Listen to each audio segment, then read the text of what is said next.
Welcome to the Triple Black MMA podcast. We're not here to take part, we're here to take over. Alright, we are on here, episode 3, Triple Black MMA. We're February 18th, Sunday. Fight day. Couple hours away, less than 2 hours away from fight night.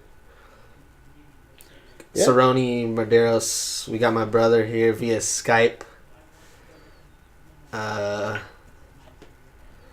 Yeah, about an hour and 20 minutes away from the fights. So what does everyone think about the card? Yeah, what's on the docket? It's pretty good, actually, for fight night. Cowboy's fighting in the main event, even though he's coming off 3 losses, but, it is what it is. What is he ranked at now? 11. This is a welterweight. At welterweight, yeah. And Medeiros has just cracked the top 15. They don't even have him ranked, actually. I saw somebody had him ranked 15. Yeah. Yeah, I'm looking at their thing right now, and it's not showing he's ranked. Let me go to their actual rankings, but on the fight card, it's listing Cerrone number 11 and Yancey nothing. I saw Yancey at 15. I thought he was at 15, too. He is at 15. Oh, shit. Speak of the devil, Kalikura just messaged me. Doesn't make sense. Anyway, we were just talking about the lawsuit against the UFC for antitrust and monopoly.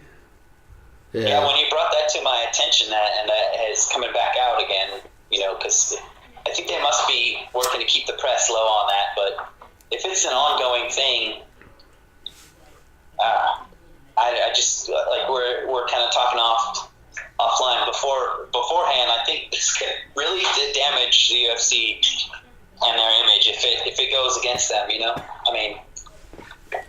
Definitely, especially the total that it could be now is $4.8 billion when the company just got purchased for $4 billion.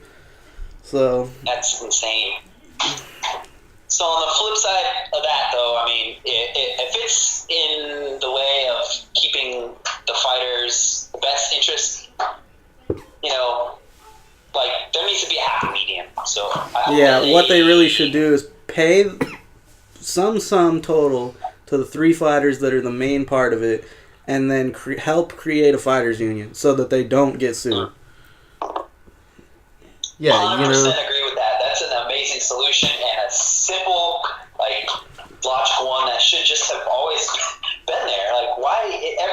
If it wasn't for the fighters, there would not be a UFC. Exactly. So why aren't they taking better care of them? Yeah, the fighters is the bread and butter.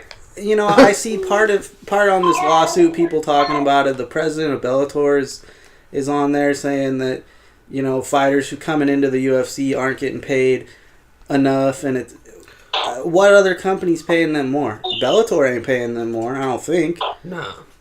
Bellator offers them a little more freedom in way of sponsorships, but they're also running their organization like a goddamn circus.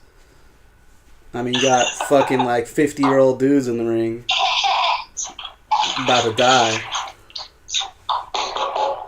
So I don't know if they have. Apparently, the fighters that fight at Bellator just feel much more respected and feel like that organization has their best interests in mind. Well, take a step back here to Rory McDonald. His fight got moved to the co-main event without them even telling him. He had to learn from a second-hand source, not from Bellator themselves.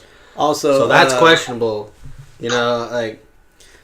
And then Patricky Ferrari, their lightweight champion, just also fought in the co-main event to Matt Mitrione versus Roy Nelson being the main event because they're trying to hype that. Yeah, they're trying to hype this heavyweight tournament, which is kind of turning out to be a bust. Yeah, it's kind of crap and full of old guys. Decisions.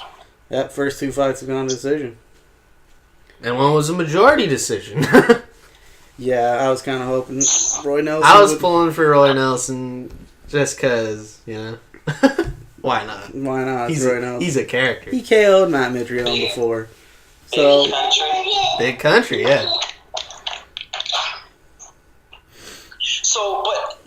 up an interesting thought that you guys kind of sparked in my head as you were talking about this. If we're looking at MMA in a bigger picture here, do you see the sport at a crossroads in that there's been all these organizations, and I don't know if you guys have ever seen any videos on the timeline of MMA and all the organizations that have been popular in MMA, like Pride and some of the earlier stuff. Yeah. But would you say that they're on the cusp of being more popular than ever, yet they could still really screw it up?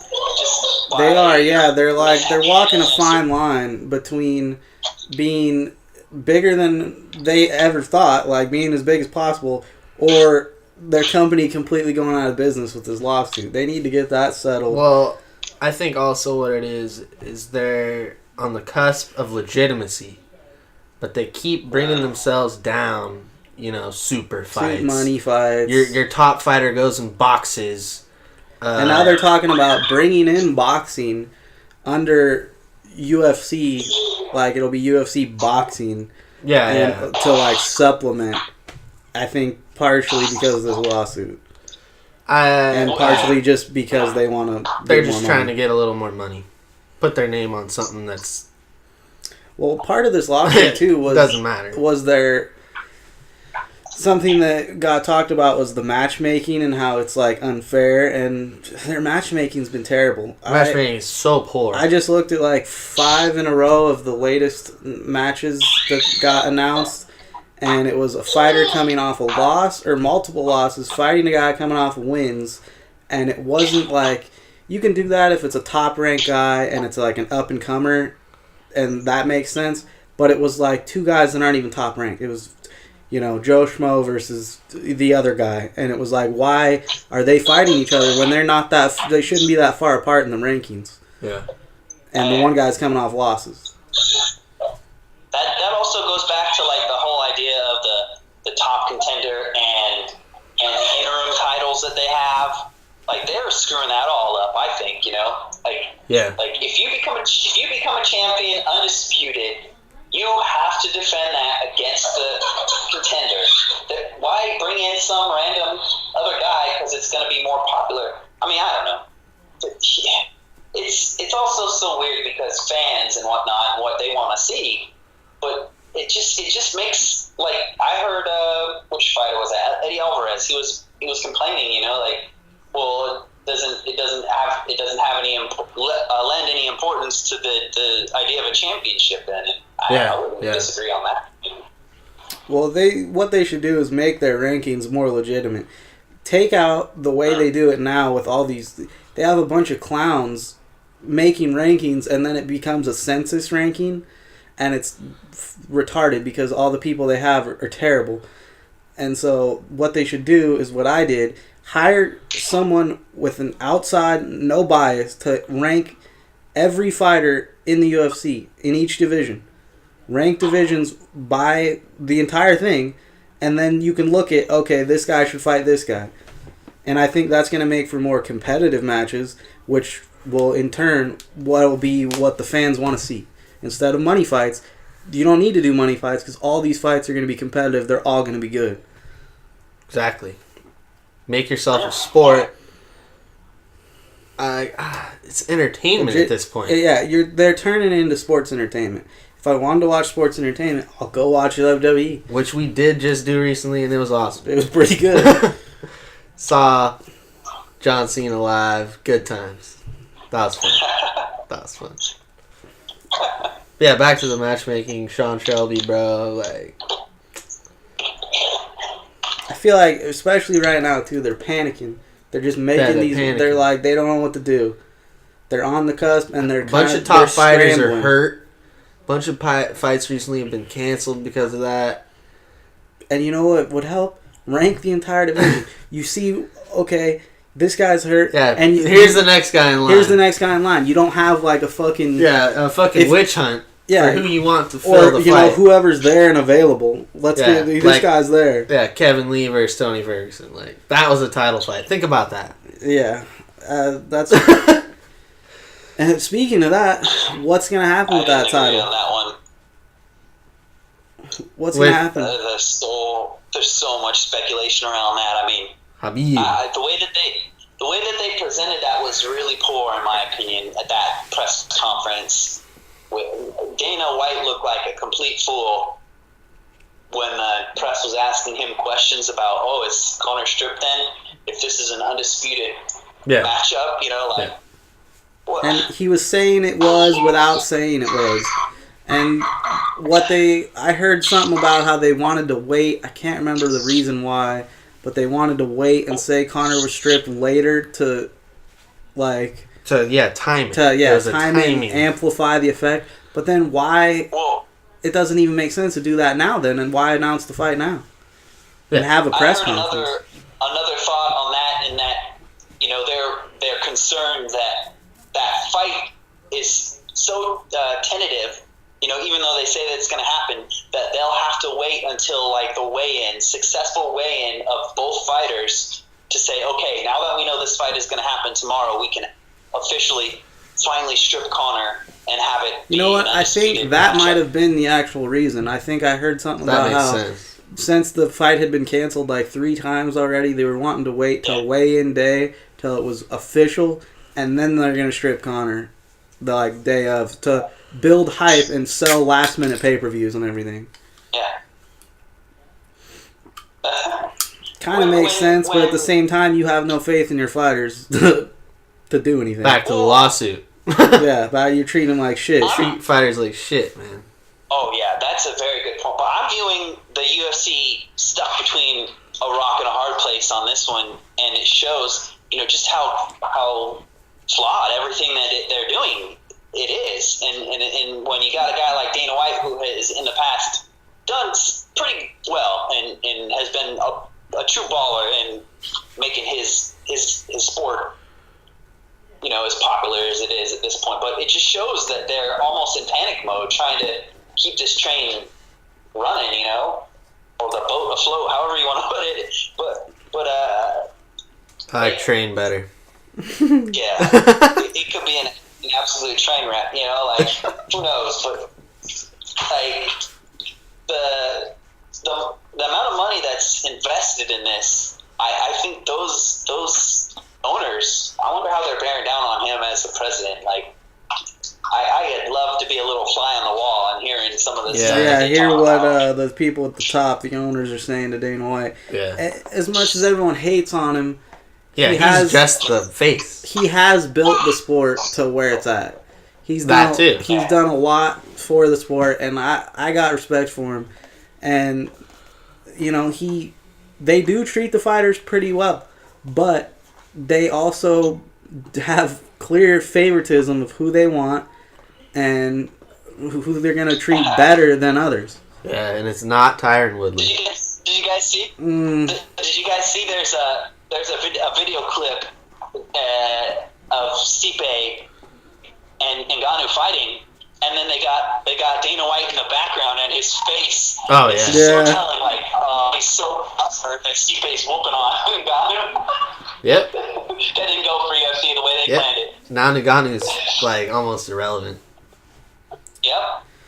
Yep, neutralized. He needs to get another fight in pretty quick. Speaking of that, if Derek Lewis wins tonight, he plans on calling out Francis Ngannou, yeah. And he's saying, that guy gasses out. Coming from the guy who ate a rack of ribs backstage and gassed out.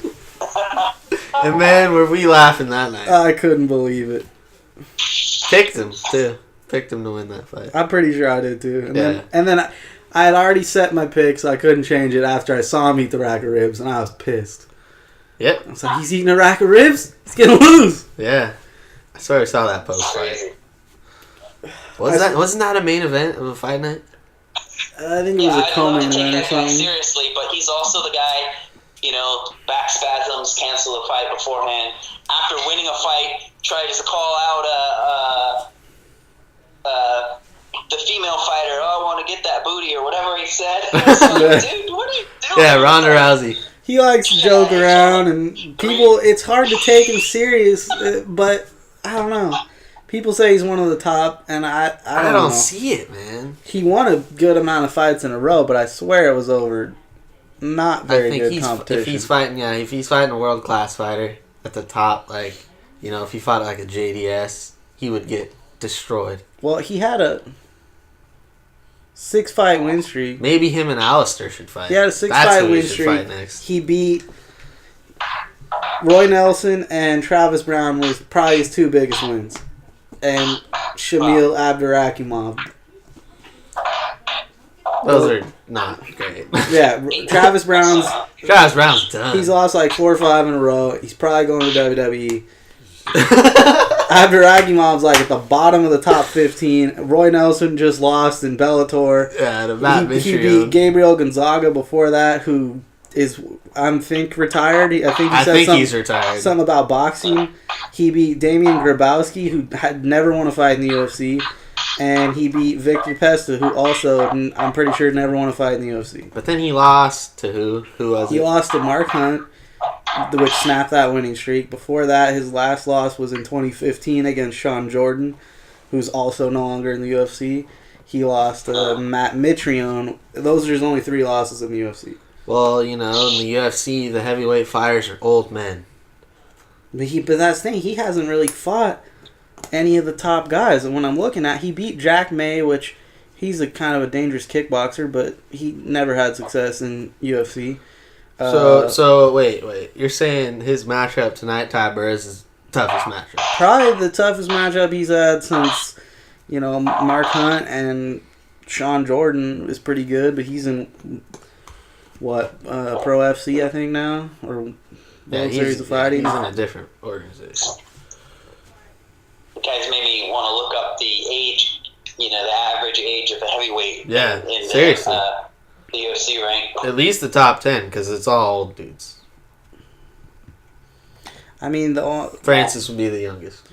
Or no. No.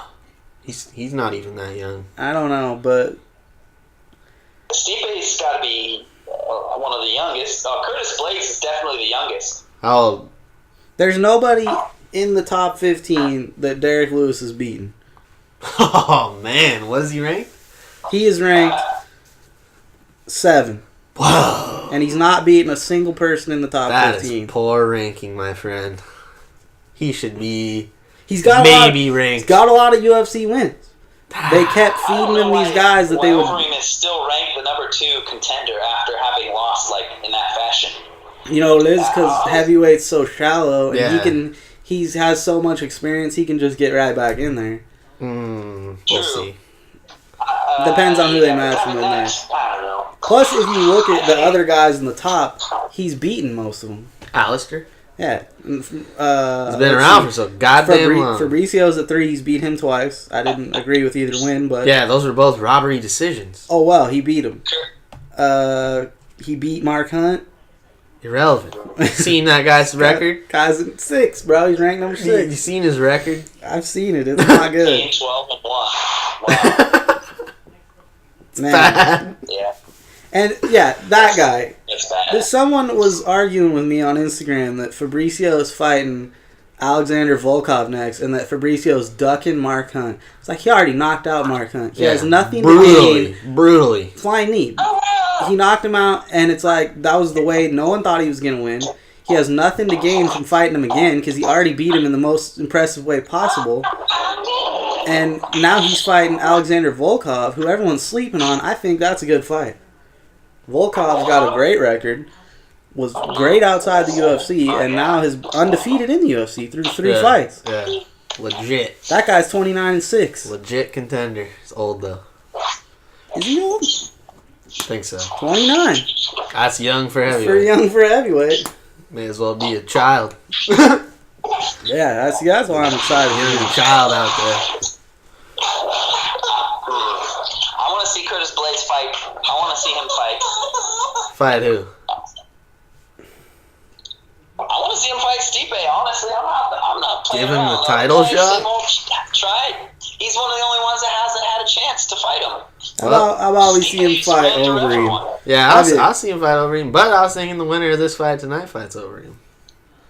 Who? Ty Burris. That would make sense, too. That would make sense, right? I mean, I don't see why not. But then who do you give Curtis Blades? Give him The loser of... Ngannou. He already fought Ngannou and lost. He fight him again. Why not? See, I mean, Why not? I'm not a. I'm like. Think about it. Yes and no. Think about it if you're the UFC. The guy you wanted to be the champion lost, and it was terrible. So give him an easy fight. Get him right back up in the hype train. You think Curtis Blades is an easy fight for him? Maybe. Brendan Schaub says Curtis Blades would destroy him now. He would there lay you on go. him really easy. There you go. I happen to agree. There you go. I think that's the fight. I think he might too, just because I don't even think he'd fuck around. That Curtis Blades took those shots from Mark Hunt. You can't. I mean, the way that Mark Hunt punches, like, that is no joke. And he managed to keep to his game plan. He hits fucking hard. But hard. Yeah. I think Mark Hunt's super overrated. He kept throwing the same combination. Yeah, he's not a great fighter. His striking's overrated. But just he hits hard. Because of his, his knockout power is it really makes his striking overrated. Well, it just goes to show that I think Curtis Blades, like, he managed. I don't know. He just managed to keep to his game plan. He knew it was coming. He managed it. He dominated. Like, I'd like to see him try that again against someone like even if it is Ngannou a second time. I still think Blades' last win should have been a no contest against Alexei Oleinik with what he did that illegal kick that hit him in the ear, and Oleinik refused to continue. Yeah. That should have been a no contest. And I commented that to Curtis Blades, and he responded to me like, "Oh, cool." Oh I remember. He wanted no part of it. I remember that. His fans tried to talk shit to me of, "Oh, why is it a no contest?" Because he got hit. He threw an illegal strike, and that's what ended the fight. That's a no contest. Illegal strike ends the fight. That's a no contest according to the rules. No, but I mean, Curtis Blades, he gave me feedback on it. He responded. Yeah, he responded to this guy. He responded twice. Yeah, he on Instagram. He said cool, and then I said respect, dude. Like, you fought hard. It was a great fight up till that, but it should have been no contest. Yep. And then that was all he said again. Cool. He didn't want to get into it. But it's funny he replied. I think that's hilarious. Fighters are people too, like, it depends on whether or not they have, like, someone responding for them on their... Yeah, like Dominic Cruz, dude, blocked me on Instagram. Yeah, you got a lot of fighters blocking. Yeah, a couple guys following. Jake Matthews, who fought last week, commenting and following me. Shout out Jake Matthews. He's pretty dope. He won, too. Yeah, and he got cheated. Goddamn. The guy eye gouged him hard. Yeah, bro. To try and get out of that choke. Last week? 2 weeks ago. I didn't hear anything about that one in particular. Jake Matthews had him in the... Who's the guy that fought Mike Perry? Ponzinibbio. Yeah, Ponzinibbio. Yeah, Ponzinibbio. He's one of those fighters that's been called out on multiple occasions for eye gouging, and they say that he's slick about it, and that he gits away with it. He is. It's multiple fighters have called him out, then that's probably true. He gets away with it with his striking. This was it was on the ground. And Jake Matthews had him in a guillotine, I believe, and the guy tried to eye gouge him so that he would let go of the choke. And he did. Yeah. Double eye gouge. Double eye gouge. It was rough. You see in wrestling, too, like, people will do that thumb in the ass move to try and change position. To get your body to flinch. And that's kind of what they compared it to, but that's, I think, worse. Yeah, you're going to make someone blind completely unnecessarily because you don't know how to get out of like one of the basic submission holds. Like, come on, that's so poor sportsmanship. And I read the next day that people were saying that guy should be fined or somewhat penalized for it. Completely warranted, in my opinion. Yeah, I think a fine would be somewhat justice. Yeah. Like, get something. Speaking of fines and justice, John Jones. Bones Jones. 90, what does manager say? 98% chance he returns. I think it was 95. Whatever. Pretty high number. Should be a .95. Yeah, man. He's he's just probably been instructed by his lawyers, his camps, to not talk. Don't say anything. Just let it ride itself out. They'll sort it out. Now he's posting on social media. Yeah, he's posting on social media talking shit to he's back. all the fans that say he's a cheater and saying that, oh, he's not a cheater, he's back. And yeah, see, I don't. Yeah, that's cool. Joe Rogan has this theory that why he got busted was companies that make these supplements, they use the same vats that mixes them, and they don't clean it out that well, so that's how these supplements get tainted. And so they think John Jones was doing cocaine again, and that there somehow creatine was in the cocaine, and the creatine... They cut cocaine with creatine, yeah. Yeah, and so that that creatine had the substance in it. But I feel like... That's super far-fetched. And if that, that gets him off, that's bullshit. Yeah, well, it sounds super far-fetched, but the circumstances leading up to him popping or whatever, what was the time? It was after the fight? Yeah. It was after the fight? Or I think when he got busted, it was after the weigh-in. Yeah, it was after the weigh-in test. Yeah, because this was the whole thing where I suspected he was cheating, was they tested him before the weigh-in, and he was clean. After the weigh-in, again, he got caught. Yeah, and I figured, what I thought John Jones' mindset was, I already got tested, the fight's about to happen, I ain't going to get caught doing steroids. And then, guess what? They tested me again. But then what they've said is they tested him again, not that, I think, after the fight, not that long after, and that he was clean. So whatever it was, there wasn't much of it in his system. Yeah. So that kind of comes back to... Comes to the argument of cocaine. tainted supplement, or he did it through cocaine, which is just, I think that the guy that they have on board now in UFC, who was part of USADA before, I forget his name, but he was on the Joe Rogan podcast. I listened to him. The guy they call the Golden Snitch, right? What's his name? I want to say his name is... Let me see. I forget.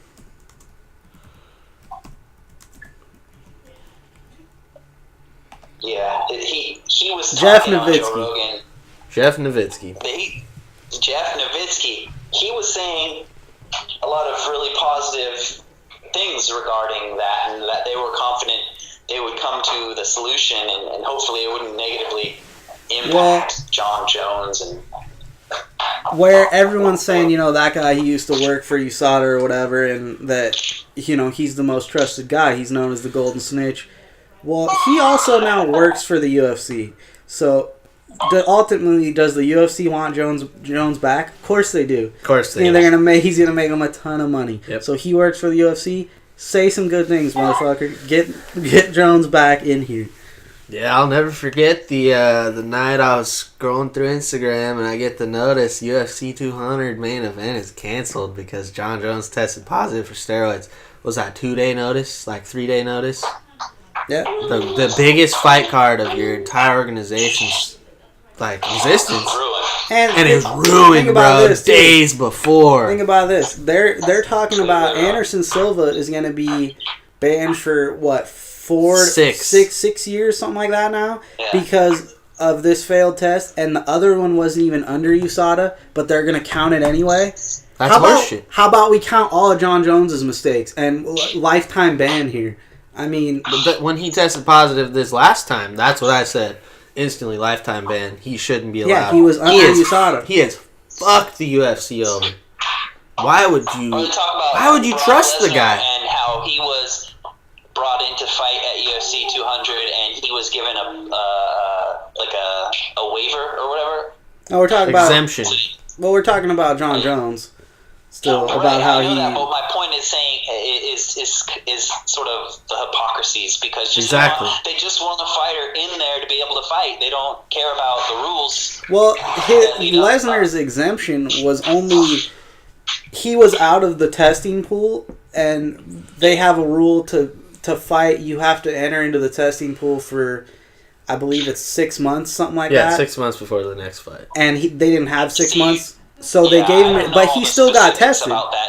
he still got tested. It wasn't that they're not going to test him. It just we waived the rule of how long you have to be in the testing pool. Yeah. But yeah, he still got drug tested. And he failed. Yeah, he failed. Obvious. Yeah.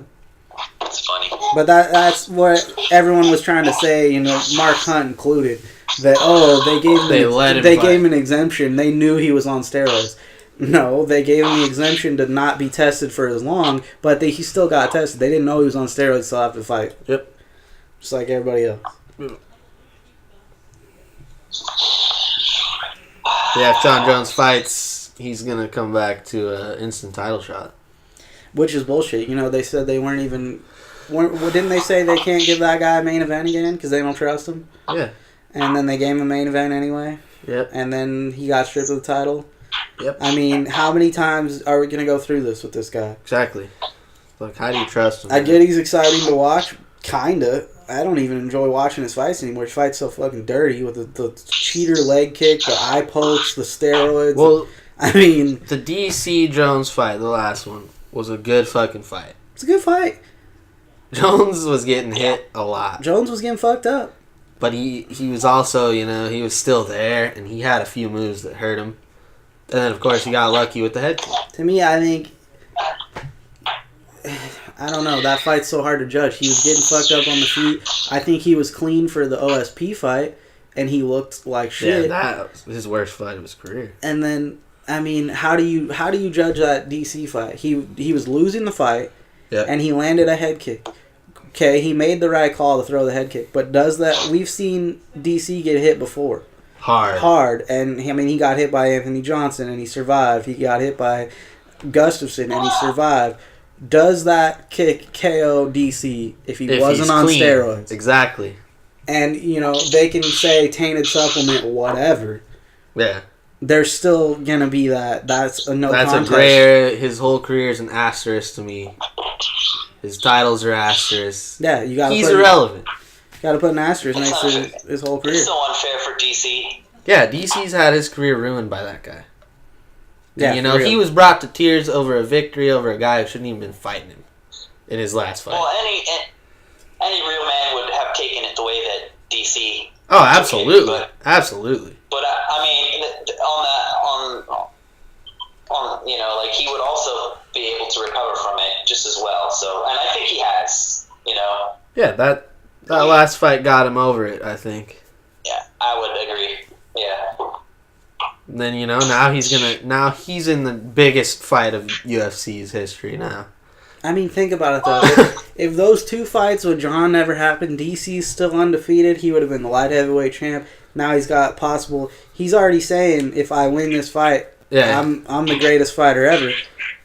It's kind of true, especially if you take away those two losses, which I think they should take away the other loss to John Jones too. Because, I mean, how do we know? How do we know? That's why they brought in USADA. And now we know. Now we know, yeah. Now we know John Jones is a fucking cheater. But, I see it playing out. He comes back. He's cleared. Ooh. He's cleared. And he's right back to the top of the UFC food chain. He fights DC for the heavyweight title. Yep. Beats him, and then gets stripped of the title because he's on fucking steroids again. 3 strikes, you're out.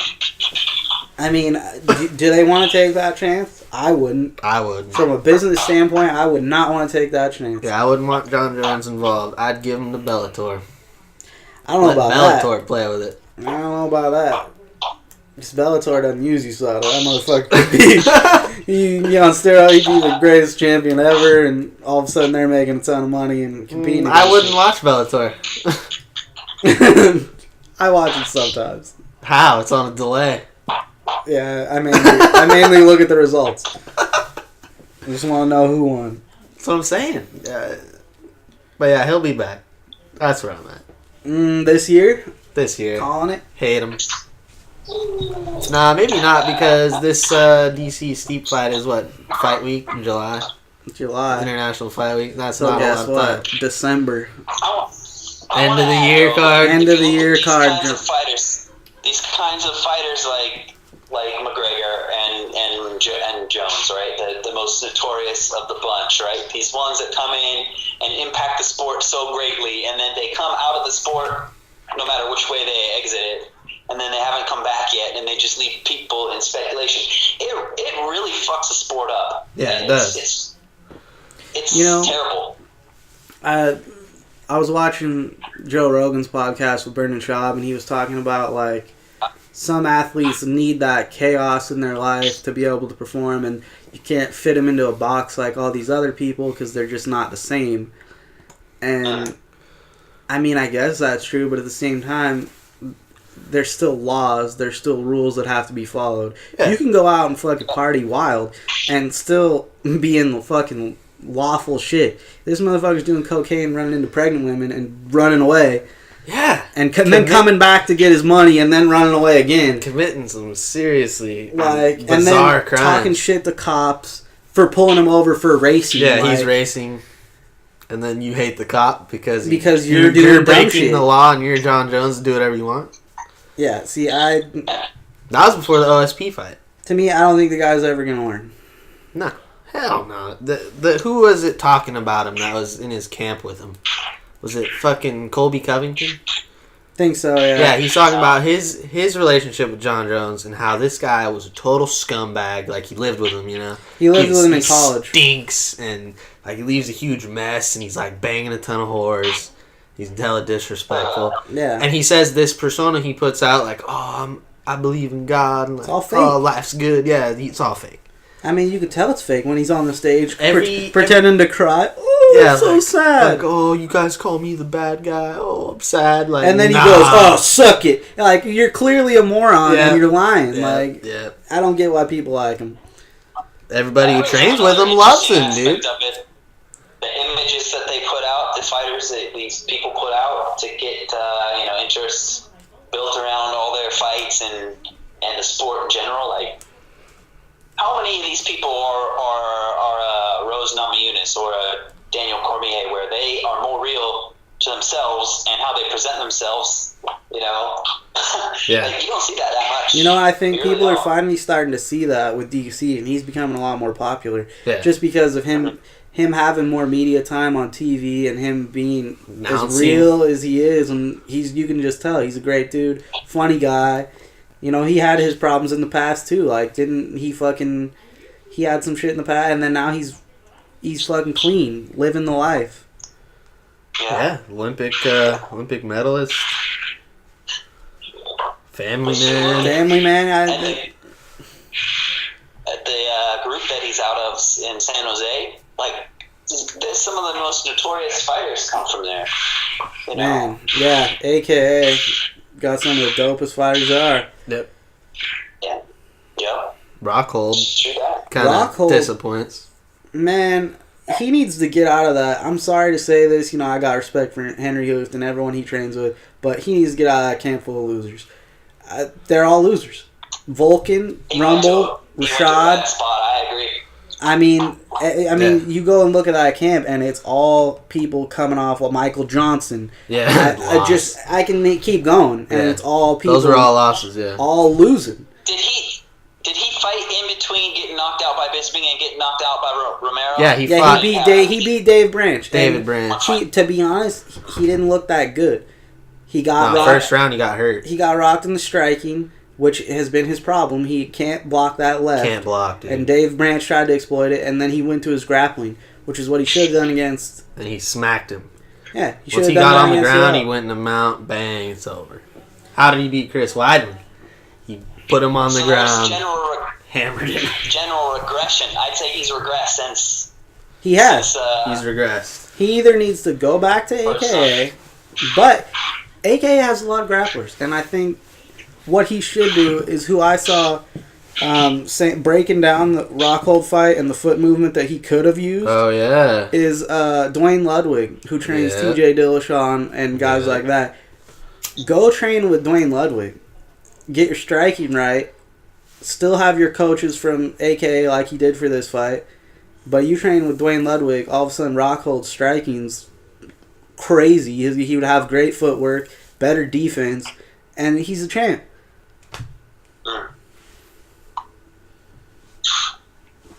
I was expecting a lot more from Rockhold, to be honest. I'm not going to lie. I was too. I expected a victory. He said he was gonna wait for Yoel, but I think he waited too much. He came out and he threw a couple low kicks early, and Yoel checked him, and it caused a cut on Rockhold's leg, and I think that kind of threw him off. He didn't know what the fuck to do. He kept throwing his kicks, and Yoel was ready for it, and then Yoel waited, so he didn't know what to do. Yeah. Yep. Well, not to mention the type of fighter that Romero is, where he does those flurries or whatever.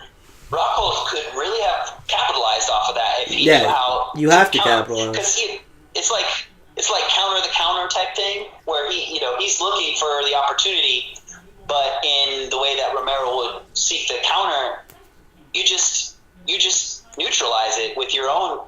But I don't think that Rockhold is that good at gauging other fighters in the ring. Yeah, at least for that fight, I think he blew it, because the way Romero fights is like he goes really hard, and then he rests. Yeah. And in those rest periods, you got to make him pay. Yeah, he let Romero dictate the pace of that fight for sure, just because he saw the pace was Romero's, and it allowed him to keep the energy up that he needed to be able to. Yeah, it was. Yeah, I would have liked to see when Romero was in one of those rest periods, Rockhold try and clinch him and see what happens there, because even though Romero's the better wrestler, I think he could have surprised him, and especially if it went to the ground. Yeah.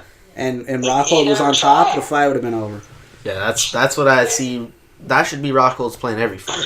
Get to the ground and I'm on top and it's over. Just get to the ground by any means necessary and I'm on top somehow. That's it. Yeah. Let alone the idea that if something's not working in a fight, go to your backup plan until you can, Yeah, have a backup plan. The guy throws brutal kicks.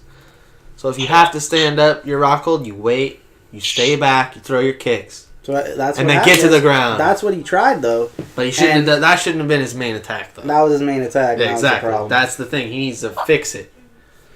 Yeah, he needs go to grappling first. He needs that. Romero too. Romero doesn't really. For sure. He doesn't block up the middle, and that's why Whitaker had success with those teep kicks and everything. Whitaker. And Rockhold did it a couple times, but he didn't really commit to him. And I think if he would have used his jab more and started throwing shit up the middle, he would have had more success. Yeah, absolutely. Yeah, that's exactly what I'm talking about. The times where Romero was trying to open up with those little flurries. If Rockhold had just taken advantage of those with like the jab and then measuring better, he'd have created those, because that's when Romero was like wide open in most of those little flurries, Yeah, So, when he comes at you, if you hit him with that teep, knock him off balance, all of a sudden you're on the ground. Yeah. No, for me the fight of the night was definitely the Blades Hunt fight. Not because it was a particularly exciting fight. It was just the way that Blades managed to turn it around and dominate. So even though the Romero knockout was sensational, I was like, man, this is garbage. Yeah, it was. I wasn't. Yeah, and he kissed him, and he kissed him, bro. I was freaking out. I was fucking yelling at the TV. What the fuck's the security guards doing? Why the fuck is this guy kissing him after he just KO'd him? Yeah. What the fuck? Do your job and separate these motherfuckers. Yeah, Bisping talked about that too. I mean, a lot of respect shown from Rockhold to I would have fucking knocked him out after the fight was over. You can run up kissing me? I don't know what's going on, dude. I just got KO'd. Yeah, you don't. Yeah. Yeah, you can never understand the state that they're in too at the time that happens. Like a lot of fighters, they get knocked out, they wake up, they see they're still fighting. Yeah. Yeah. For real, I would have just punched him instantly. Especially, I don't want you kissing me ever. I don't want Yoel kissing me, let alone after you just knocked me out. Absolutely not. No way. You look violated. That shit blows my mind. Another subject to touch on real quick. What's going on with the welterweight title picture? They're saying it should be Dos Anjos. Yeah. Tyron doesn't seem that interested in that fight. He wants fucking Nate Diaz, and Colby Covington's constantly running his mouth trying to get that fight. Yeah. We talked about this in the past, dude. It's still going on. It's a joke. Still going on. Still a joke. Make a fight. Still a joke. And it goes back to how much of a disaster they have created some of these Yeah, because now Tyron's like not accepting anything but a money fight, and we can't do a fucking money fight because there isn't one. Yeah. Nate Diaz does not deserve a welterweight title shot. Like, not even close. Yeah, why? Guy was lightweight for most of his career. Yeah. Doesn't make sense at all. Dos Anjos. And regardless of the money fight, like, I hate to say it, but Tyron Woodley is a very boring fighter. Despite any kind of professionalism, despite any kind of power, dominance, whatever. You could name off a number of things, and the way that this dude fought in his last fight was no one wants to watch him. It wasn't even his last fight; it was his last 3 fights. Yeah, both of the ones against Wonder Boy and the one against Damian Maia, and then you want to call for money fights. Yeah. Like, that's why you're not getting one, bud. If you would have went out there and you would have KO'd Wonder Boy and you would have KO'd Damian Maia, then maybe they would give you any fight you wanted. Yeah, but you want to run away and do decisions. Yeah, you ain't getting nothing. You're probably getting Dos Anjos. You're going to get a guy who does the same thing. Nah, I think Dos Anjos will crash him. Social commentary show on TV that they have they talk about like a bunch of hip hop and gossip and all this crap and TMZ. He went on TMZ and was complaining. Yep. Like, man, you're...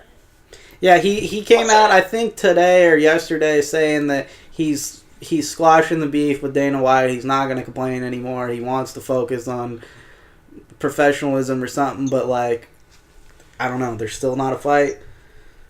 Maybe that means the fight's about to be announced. Hopefully. Him and Dos Anjos. So he's like, all right, I got to stop being a clown and win the fucking fight. At one point, I heard the next Ultimate Fighter was going to be fucking him and Colby Covington. Glad that didn't happen because the one that's now is better. That would have been terrible. No one would have watched it. No. I would have watched that fight, but ultimately either one of them I could care less for. If I had to pick a fighter that I'd like a little bit more, I would go with Woodley. Not that I like him, but Colby Covington, I don't care for him. I don't care the way that he presents himself. When he fought Damian Maia, he got. Damian's not a striker. Yeah, and he got hurt by Damian. You saw his face. Yeah, he was scrapped up. Yeah, I couldn't believe that. Can you say that I've talked a lot of shit. You deserve a title shot. No way. Yeah, absolutely. I've talked a lot of shit about Damian Maia striking. I've said it countless times. He doesn't even go out there to hurt people on the feet. He's said it himself. He doesn't want to hurt people. He just wants to get the fight to the ground, and then you go and you get fucked up by him on the feet. Yeah, like, come on, pretty crazy. And then he, insults Brazil. Yeah, and then he gets hit with a boomerang and barely. It got him pretty good, actually. But you brought upon yourself. You brought it upon yourself because you think you're a big boy in this game, but you don't understand shit about it. Yeah, and you want to talk shit on the streets. Yeah, you want to talk shit about the entire country of Brazil, and then one of their biggest icons, one of the best fighters of all time, is seeing you face to face. And from what Verdum said is when he saw Colby Covington, Colby Covington called him a fucking faggot, filthy animal. Called him a filthy I thought animal. he called him a faggot. Nah, I think Verdum called him a faggot. Oh, that's right. That's right. Yeah, that's right. Verdum called him a faggot. Either way. Yeah, he called him a filthy animal out of nowhere. Like, Verdum was going to walk by. Or no, Verdum, I think, went to talk to him or some shit. I don't know. They were passing by. He said filthy animal. He got hit with a boomerang. It was for the fight week or something. I think some announcing. In Australia. Yeah, that's what it was. Yeah, whatever it was. Like, why are you running your mouth against heavyweights on the street? Because he knows nothing's gonna happen. You think nothing's gonna happen? And a boomerang hits you. And so I think that's a big problem in this world. People have gotten away with running their mouth too much with no repercussions. So, I mean, I believe in freedom of speech, but at the same time, I also believe in being a man and standing behind your word. Yeah. If you want to talk shit to someone, you got to be ready for the repercussions. Yeah, especially filthy animal. Yeah, especially you're going to insult him and his entire country and his race. And then he's also a massive... Brazil a dump. Yep. Oh, yeah. Don't get me wrong. I'm not going to say that every part of Brazil is nice, but just straight up, I mean, the whole point of him ever saying that in the first place was to just be insulting and not to produce a good image for yourself. You just wanted to be insulting. I mean, I kind of got where he was coming from because he was saying how Brazil, they chant at fighters, "You're gonna die," and I guess they were throwing trash at him, and I think he said some people were spitting at him too, on his way into the octagon and like on his way into the arena and shit. But did he talk shit about Brazil before the fight? Because I didn't. I don't think Didn't so. really pay attention. Really. I don't remember. I So couldn't say anything on that, they but- just insulted him because he's fighting Demian Maia.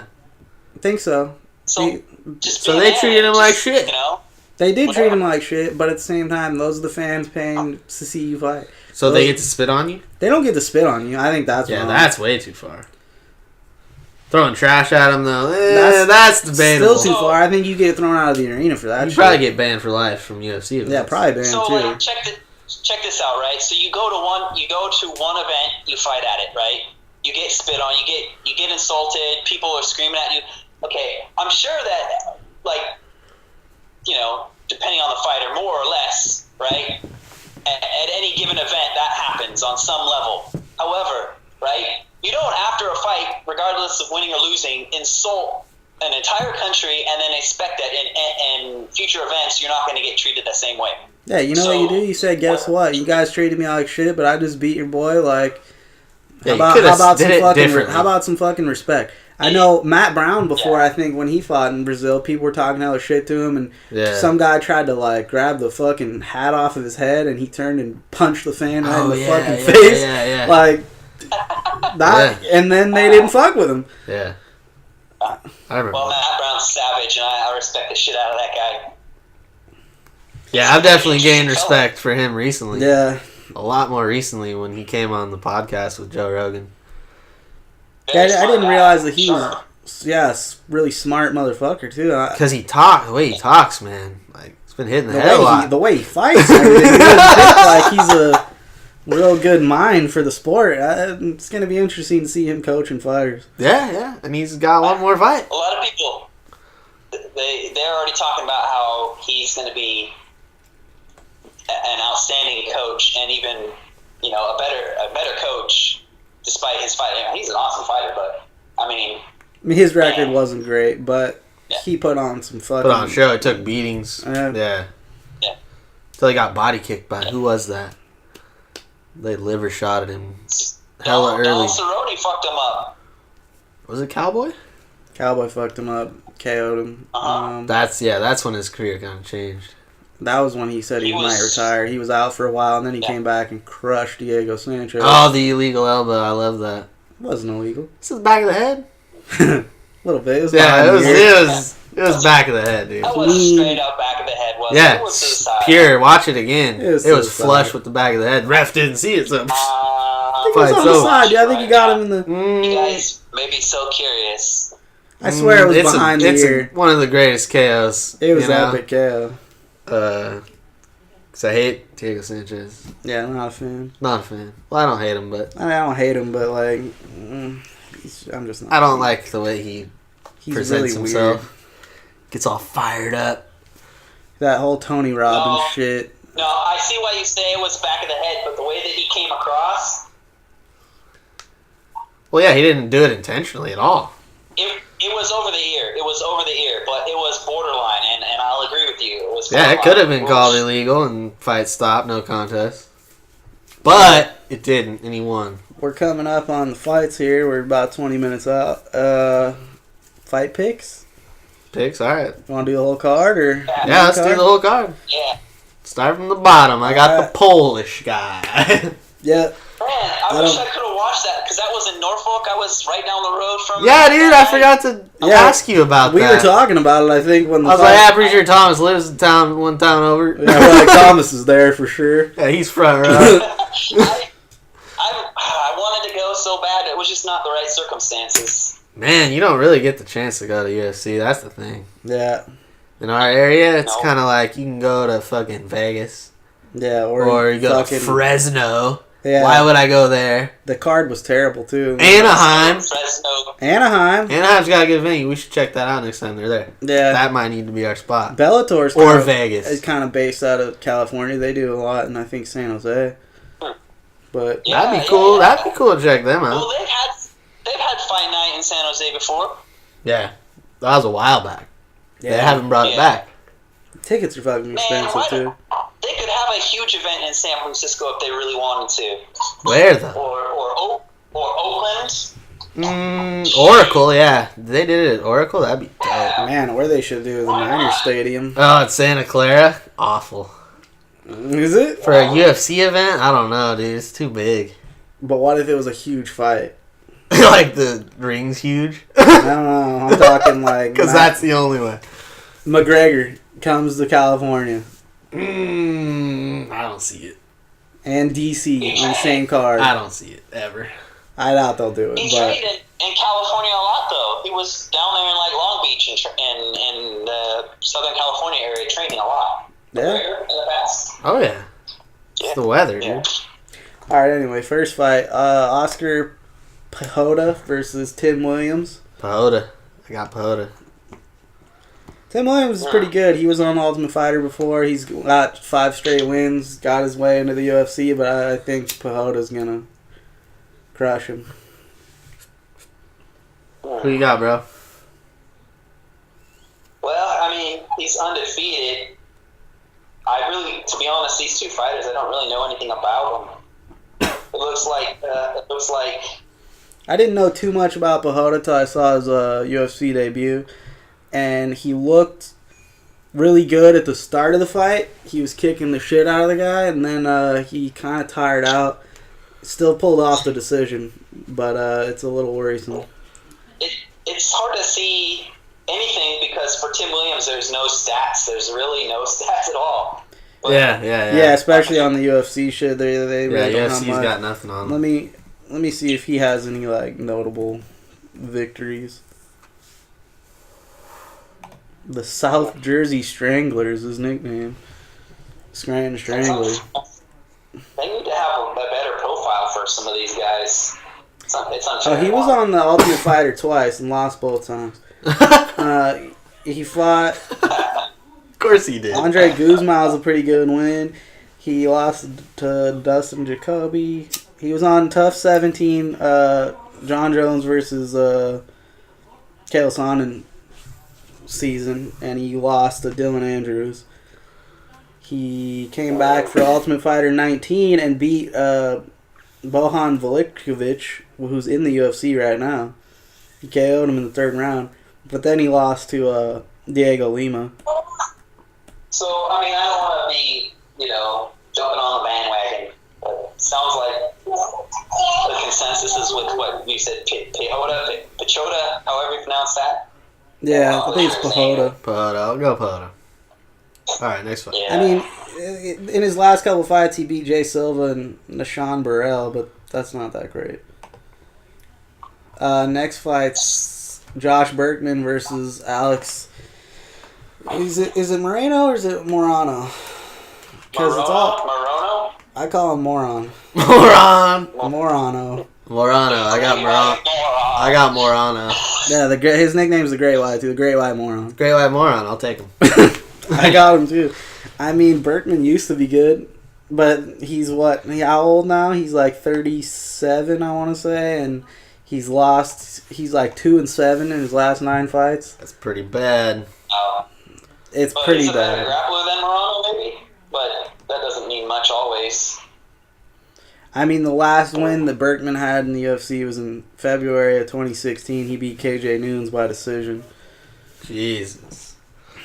So if Berkman has a chance only by getting him to the ground and maybe trying to do some groundwork or And I think submission he's gonna work, try and like strike that. with him at first, and then he's gonna get rocked. Yeah. He might get finished, but I think Morano decision. Yeah, that seems pretty. I mean, Vaccination. fuck, dude. He's had Pretty close. Not. Josh Berkman came back to the UFC in 2015, and he's had 8 fights, and he's won 1. 3 years. Oh man, that's horrible. Yeah, he's bad. Mm-hmm. Bad as he's got to fight. When he came back, he submitted John Fitch, and he was looking good, and it was like, oh shit, he's back. They put him against Hector Lombard, and he lost, and they got overturned to a no contest. Yeah, And so then he did got- he lose? Then he got beat by Stun Gun Dong Hyun Kim. You got beat Dong. by Gote, and then he beat KJ Noons, and then he just got beat by everybody. Yeah. All right. On to the prelims. FS1 prelims. Sarah Miraz versus Lucy Pudilova. Close fight, though. I think what's going to hamper Miraz is her terrible wrestling. Yep. Because she's got good submissions, and if she can get her to the ground, she could give her some trouble. But she has a takedown accuracy percentage in the UFC of 9.09%. Saw that. That was a big factor in my choice. Really bad. Also, takedowns defended 14%. Yeah, so she'll get taken down. I mean, Pudilova doesn't really go for takedowns, but I think she's going to fuck her up on the feet. If she needs a takedown, it's there. Yeah, it's there. Decision. Yeah, probably decision. So Pudilova more well-rounded. I'll pick her too. Yeah, I mean, Miraz could pull off a submission, but I don't think she'll ever be in the position to do so. Double Sanchez fight here. Yeah. Roberto versus Joby. I got Joby. Man, I picked Joby last minute, but his takedown defense is bad. He gets taken down by everyone he fights. I saw that. And if Roberto can get him down, I mean, he's got a takedown actually in the UFC of 100%. Yeah. He's only had the one fight, but For me, this might be the throwaway fight of the night. Like I'm not expecting anything from it whatsoever, but hopefully it's surprising. Joby. I mean, it's cool to see Joby back. You know, he had some tough fights before when he got cut, and he earned his way back on the Contender Series. But Roberto, I think, was featured on the Looking for a Fight, and he got a tough matchup in his first fight. And yeah, it's kind of a throwaway fight, but is what it is. I say that. That's not right of me. I shouldn't say that, but I mean, yeah, out of all the other fights on the card, I think it is one of the ones that you kind of just glance over. But it you know, anything can happen. Yeah. I picked Joe because he's the better striker, and he's pretty good at scrambling back to his feet once he is taken down. I mean, he fought Wilson Reyes, and that guy couldn't hold him down, so I don't think Roberto's going to hold him down. There you go. Jeff Neal, Brian Camozzi, brother of Chris Camozzi. Who you I got? want to see Jeff Neal win this one for sure. Forget who I picked. You picked Jeff Neal. We all picked Jeff Neal. Oh, yeah. Camozzi's 7-4. I mean, I don't know. I like the guys, but at the same time, they're just not. Him and his brother. His brother's been cut. I expect him to be cut pretty soon. It is what it is. It's what it is. They can put on a show, but their defense is not good. Well, then, you know, that'll make you lose. Yep, and Jeff Neal hits pretty fucking hard, so probably can. Jared Gordon, Diego Ferreira. Ferreira is coming back to, I think, from a suspension. Yes. And he's saying he wants to prove like that suspension was bullshit or something like that. We'll see. He didn't think he should have been suspended. Who'd you pick? I picked Gordon, Flash Gordon. Yeah, me too. I just think he's more well-rounded. Cliche nickname. It's a good one. It is, but no one else had it, so fuck it. It's a good one. Yeah, it says he seeks justice in doping case. Justice for Flash. Oh no, Flash's opponent. For Carlos Diego. Flash busted him like he's about to bust him in this fight. Maybe this will be a scrapper fight, and it'll be fun to watch. Could be, yeah. I don't know. I think Diego's gonna want to get it to the ground, and Yeah. Of course. I think the other guy's the better wrestler. So maybe it's not smart for him. Yeah, he might start throwing hands. I don't know. I think he knocked some Cub people out. It is the featured prelim, the main one on FS1, so it could be pretty good. Could be good. It's like Flash is the more well-rounded fighter, though. Oh. Yeah, that's kind of seeming know. like the trend on these fights here. One guy's good, but the other guy's just more well-rounded, so he's probably going to take it. Decision. Lots You of think that this decisions. dude? Okay, but I'm looking at the next one already. 'Cause, we are all. Super. Starting off the main card. He's the golden boy of the UFC or whatever. Yeah. And everyone loves his ass. But do you think that the other guy can beat him? No. You know, you say no, but I say no. I don't know. This was one I had a little bit of trouble picking. I think, especially with the terrible start he had to his UFC career, he's a little bit underrated.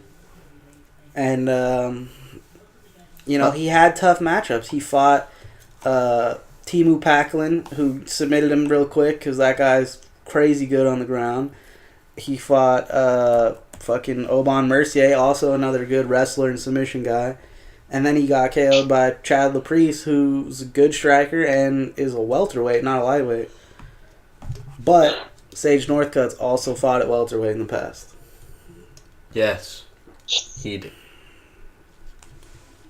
Wasn't it Mickey Gall? I think this is a. Yeah, and he lost. I would go with saying this is a tough matchup for Sage Northcutt, but he still has a good chance at winning as the other guy. So I'm not. I see you. I think it's a this good was fight. Too hard for me to pick.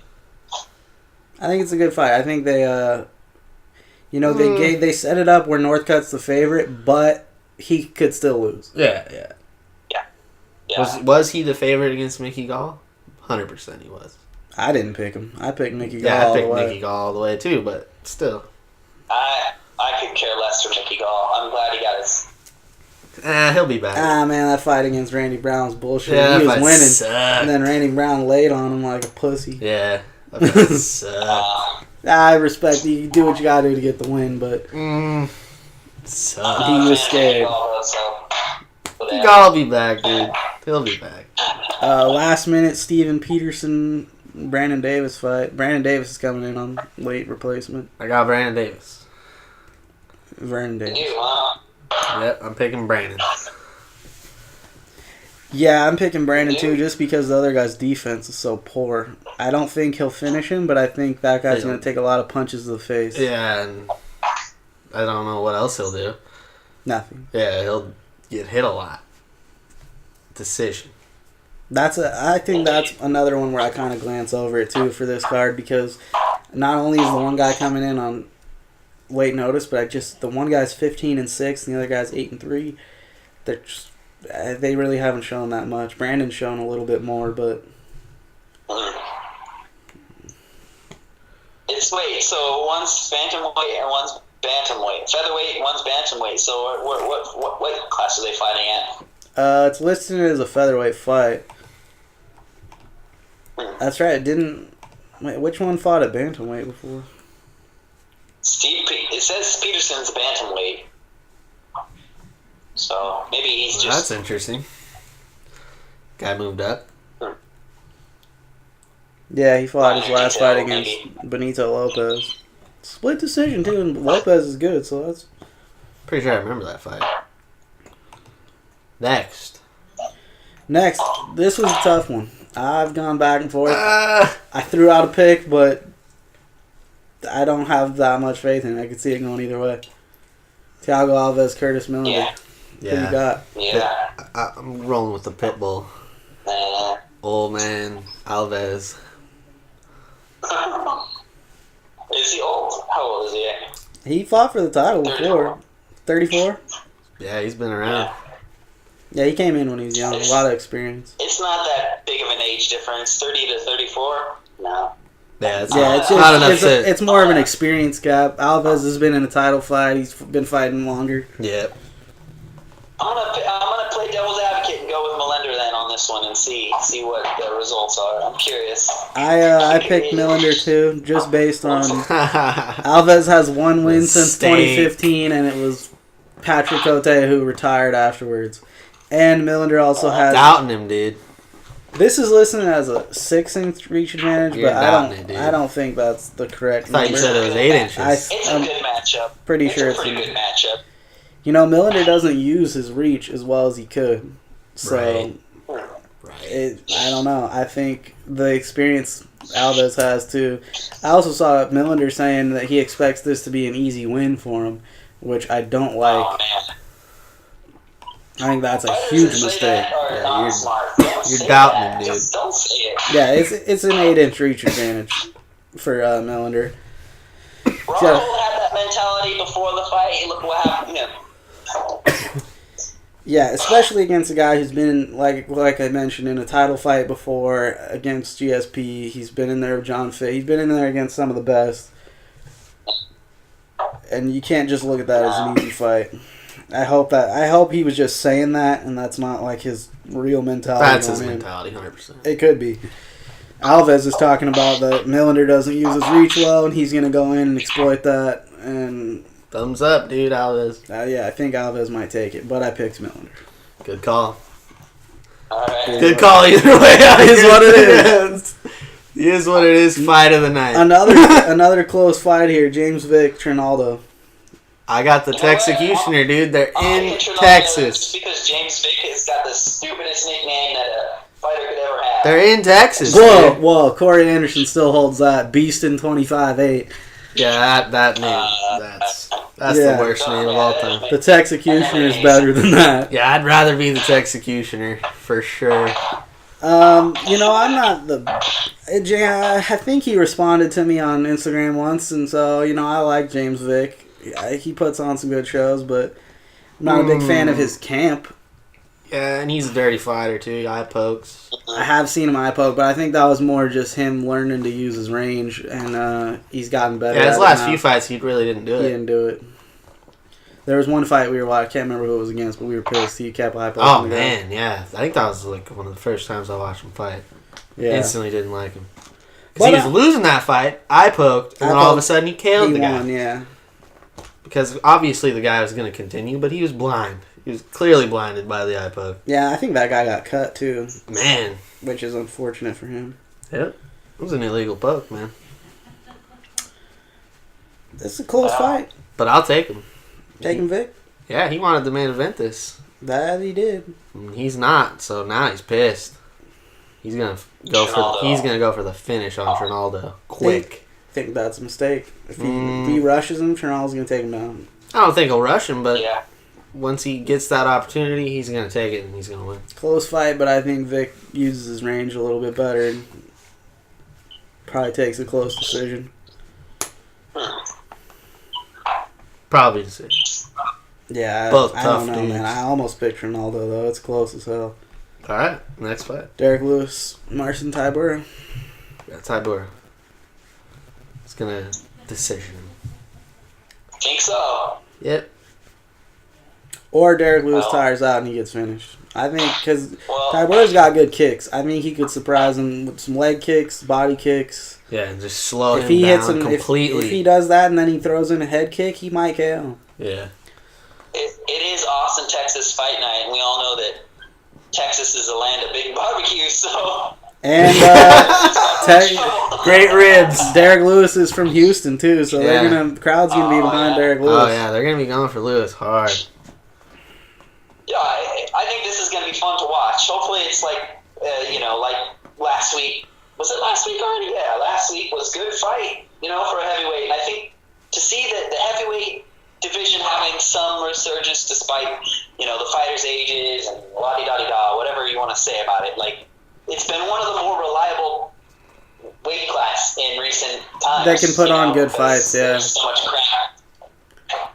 I think their division is really shallow, and they say it's hard to find people, but they bring in some of these heavyweight prospects and they give them terrible matchups, and then they're gone really quick. And I think there still is a good amount of heavyweights outside the UFC that they can bring in to help. There's actually a couple on an article I'm going to be writing. It'll be out within the next couple days that I'm going to feature. Nice. Main event, Cowboy, Yancey. Who you got? Wow. I got Donald Cowboy Cerrone. Going with the Cerrone dog, huh? Cerrone. Oh. I'm gonna go with Medeiros. I'm curious. I think he has the opportunity. He's a scrapper. This is a great headliner, I think, for this fight night. It really is. It is, yeah. Should be a great Yeah, it's fight. pretty good. I enjoy it. Keep it coming. It's gonna be fun to watch. I'm excited. We'll all be sitting here. I'm throwing out going back and forth with you guys now. Yeah, I'm throwing out two possible outcomes for this fight. I think Yancey either comes out strong, finishes Cowboy round 1, or Yancey has pretty terrible defense, and Cowboy exploits that with his jab and his low kick, and eventually rocks Yancey and submits him. I'm thinking round 2, and that's my pick. Cowboy submission, round 2. Nice. I would love to see the classic submission by Cerrone, because he's world class. I mean, come on. Like, let's face it, world class submission technique. He's world class all over. Maybe not his wrestling. Yeah. But yeah. Defense isn't that great either. I will say this. Hopefully he didn't underestimate his opponent this time like he did Darren Till. Exactly. Because if he does that, then he's screwed. I don't think so. Cowboy said the old ass-kicking WEC guy's back, so I'm excited for that fight. Should be good. Yeah, I'll be ready. I'm about to get ready to tune in soon here. Yep, 3:01. The fights are should be starting here. Yeah, it's We're pretty gonna quick. Wrap this up. Yeah, you know what? Next time we ought to do a fight companion. That would be really fun. Yeah, it would. I was just talking about that too. Yeah, we were just talking about that.